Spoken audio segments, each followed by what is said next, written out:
وضو کر کے چستی کے ساتھ کھڑا رہا، باادب احترام کے ساتھ اللہ تبارک و تعالیٰ کی عبادت اور اس کا ذکر کرے۔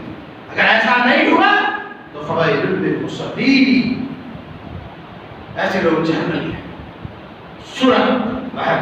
صورت مسئلہ یہ ہے کہ نماز کی حفاظت وہی کرے گا جو نبی اور اللہ سے محبت رکھتا ہے، کیونکہ اپنے محبوب کے گفٹ کو پاؤں تلے وہی رو دے گا جو دنیا کا بدترین قسم کا بے وفا ہوگا۔ کیوں پیارے سمجھ آ رہی بات؟ ارے تمہارے محبوب نے تمہیں انگوٹھی دی، تمہیں لاکٹ دیا، تمہیں چین دیا، تمہیں کچھ بھی دیا، تمہیں رومال دیا، دستی دیا، تمہیں کچھ، وہی بے وفا انسان اسے نیچے رکھ کر کے پیر سے رگڑے گا یا پھینک دے گا جہاں تھا جسے اس کے محبوب سے اس کو محبت نہیں ہوگی۔